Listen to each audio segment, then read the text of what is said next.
शुरू करते हैं। अनिरुद्ध आचार्य जी की पत्नी का नाम आरती दुबे तिवारी है, जो कि अभी के समय में इन्हें सारे भक्तगण गुरु माँ के नाम से जानते हैं। अनिरुद्ध आचार्य जी की पत्नी जबलपुर मध्य प्रदेश की रहने वाली है।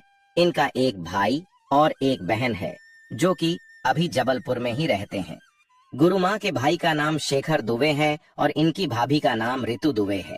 जब गुरु माँ की शादी हुई थी तब वे 12वीं कक्षा में पढ़ रही थीं, लेकिन शादी के बाद भी महाराज जी ने गुरु माँ की पढ़ाई को जारी रखा और वे आज पीएचडी कर रही हैं। महाराज जी गुरु माँ को इतना पढ़ाना चाहते हैं जितना कि वो पढ़ना चाहती हैं। और आपको बता दें, गुरु माँ अभी महाराज जी के साथ ही वृंदावन गौरी गोपाल आश्रम में रहती है। गुरु माँ महाराज जी की कथा में अक्सर नजर आती है और जब भी कोई धार्मिक पूजा होती है तो गुरु माँ महाराज जी के साथ शामिल होती है और महाराज जी के कार्यों में भी गुरु माँ हमेशा सहयोग देती हैं। और आपको बता दे, अभी के समय में गुरु माँ गौरी गोपाल आश्रम की को-फाउंडर भी हैं। गुरु माँ की स्वभाव की बात करें तो इनके स्वभाव काफी सरल और नरम है। आपको एक बात और बता दें, गुरु माँ समाज की उन्नति के लिए हमेशा आगे रहती हैं। इनका मानना है कि एक धर्म गुरु की पत्नी होने के नाते हमारा कर्तव्य बनता है कि समाज के गरीब और पिछड़े वर्ग के लोगों को हमेशा मदद करें। और यह देखा भी गया है कि गुरु माँ समाज के कार्यों में हमेशा आगे रहती हैं। गुरु माँ के बच्चे के बारे में बात करें तो इनके अभी 2 संतान हैं और दोनों पुत्र ही हैं। इनके बड़े पुत्र का नाम ओम और छोटे पुत्र का नाम शिव है, जो कि अभी दोनों ही स्कूली शिक्षा प्राप्त कर रहे हैं। वहीं गुरु माँ के सोशल मीडिया की बात करें तो गुरु माँ के फेसबुक पर एक आरती दुबे तिवारी नाम का अकाउंट है और इंस्टाग्राम पर भी इनका आरती दुबे तिवारी नाम का एक अकाउंट है। गुरु माँ के भाई की शादी अभी कुछ समय पहले ही हुई है, जिसमें महाराज जी और गुरु माँ दोनों ही यह शादी में गए हुए थे। और आपको बता दें, गुरु माँ अपने भाई की शादी में धमाकेदार डांस भी किए थे और उस शादी में गुरु माँ की बहन भी उपस्थित थी। उनका नाम भारती दुबे मिश्रा है, जो कि वे भी अभी यूट्यूब पर वीडियो अपलोड करती है। इनका भी भारती दुबे मिश्रा नाम का एक यूट्यूब चैनल है। गुरु माँ की डेट ऑफ बर्थ के बारे में बात करें तो इनका जन्मदिन 13 जनवरी को आता है, जो कि हर साल इनका जन्मदिन इनके परिवार में बड़े ही धूमधाम से मनाया जाता है।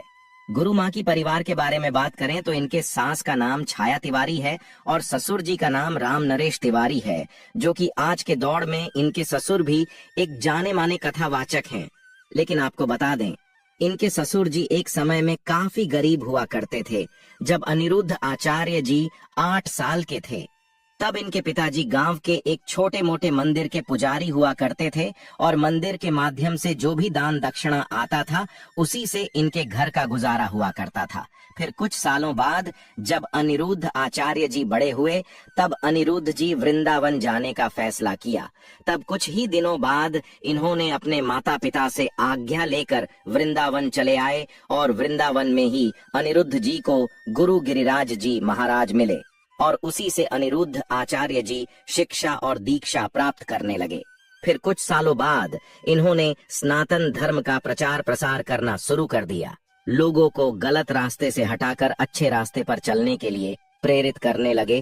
फिर धीरे धीरे इन्होंने बड़े बड़े भागवत कथा करने लगे और आज के समय में अनिरुद्ध आचार्य जी महाराज एक बहुत बड़े प्रसिद्ध कथावाचक के रूप में जाने जाते हैं। आपको बता दें, अनिरुद्ध महाराज जी अभी कथा वाचन करने जहाँ भी जाते हैं वहाँ इनके पहुँचने से पहले ही लाखों की संख्या में इनके भक्तगण पहुँच जाते हैं और इनको देखने और सुनने के लिए लोगों की भीड़ उमड़ पड़ती है। अनिरुद्ध आचार्य जी की दिनचर्या की बात करें तो गुरु जी सुबह उठकर सबसे पहले योगासन करते हैं और शीर्षासन आदि जैसी योगाएं भी करते हैं, जिनसे गुरु जी की फिटनेस हमेशा बनी रहती है। और गुरु जी कथा वाचन के समय बेहद ही खूबसूरत नजर आते हैं।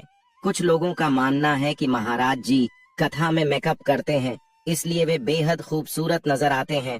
लेकिन आपको बता दें, महाराज जी का यह नेचुरल फेस है, क्योंकि महाराज जी गर्मियों और सर्दियों में गर्म पानी ही पिया करते हैं, जिस कारण इनके गालों पर हमेशा लाली छाई रहती है, जिसे लोग मेकअप कहा करते हैं। एक बार महाराज जी के कथा में एक बूढ़ी माता रोते हुए आई। उन्होंने गुरुजी को बताया कि उनकी बहू ने उन्हें घर से निकाल दिया है। बूढ़ी माता की यह बातें सुनकर गुरुजी की आंखें भर आईं। फिर गुरुजी ने उसी समय मन बना लिया कि हमें वृद्ध माताओं के लिए एक वृद्धाश्रम खोलना चाहिए, जिससे वृद्ध माताओं की फ्री सेवाएं हो सके। फिर गुरुजी ने उसी समय से धीरे धीरे पैसे को इकट्ठे करना शुरू कर दिए। महाराज जी की यूट्यूब चैनल से जितने भी पैसे आते थे, वो सब पैसे भी महाराज जी इकट्ठे करने लगे। और जब महाराज जी को कुछ पैसे इकट्ठे हो गए, तब इन्होंने वृंदावन में गौरी गोपाल आश्रम की स्थापना की।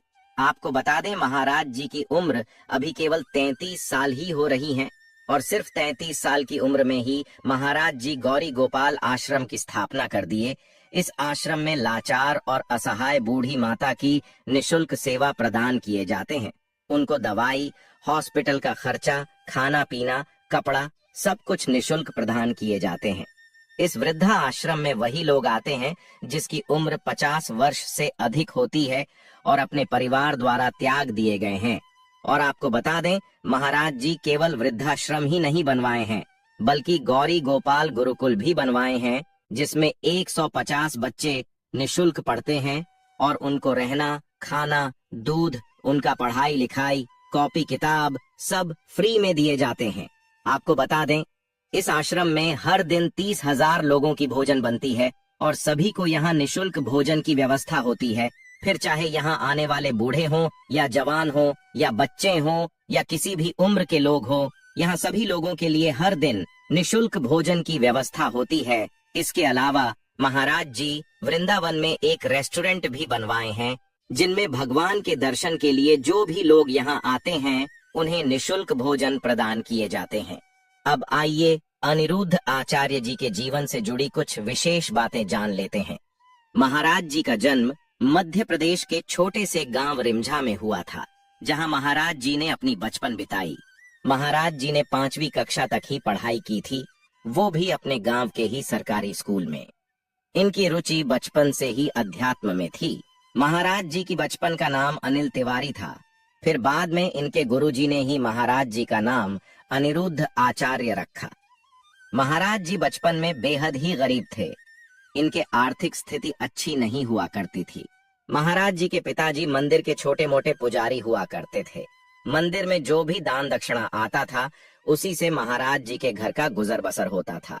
महाराज जी के पिता का नाम राम नरेश तिवारी है और माता का नाम छाया तिवारी है। इनका एक भाई और एक बहन है, जो कि अभी गांव में ही रहते हैं। महाराज जी के बचपन में एक और बहन थी, लेकिन वो किसी बीमारी के कारण बचपन में ही गुजर गई। महाराज जी बचपन में बहुत ही गरीबी से गुजरे हैं और कहा जाता है, इंसान भले ही शुरुआती दौर में गरीब हो, लेकिन उसकी अच्छी कर्म उन्हें एक कामयाब इंसान बनाती है। और महाराज जी के साथ भी कुछ ऐसा ही हुआ। महाराज जी भले ही अपने बचपन गरीबी में बिताई, लेकिन इनके अच्छे कर्म ही इन्हें एक प्रसिद्ध महागुरु बनाए हैं। और यही वजह है कि आज महाराज जी को चाहने वाले करोड़ों लोग हैं, और ये सब इनके अच्छे कर्म की बदौलत से ही हुए हैं। इसलिए हर इंसान को आज के समय में अच्छे कर्म करने चाहिए। पता नहीं कब आपकी किस्मत चमक जाए। आज इंसान को जो कुछ भी मिल रहा है या जो कुछ भी वो खो रहा है, वो सब उनके कर्मों का ही फल होता है, लेकिन इंसान इसे समझ ही नहीं पाता और वो गलत कर्म करते ही जाता है और अंत में उनका हाल बहुत ही बुरा हो जाता है। दोस्तों, हमारी यह रियल बातें YouTube चैनल में आपको हमेशा इसी तरह की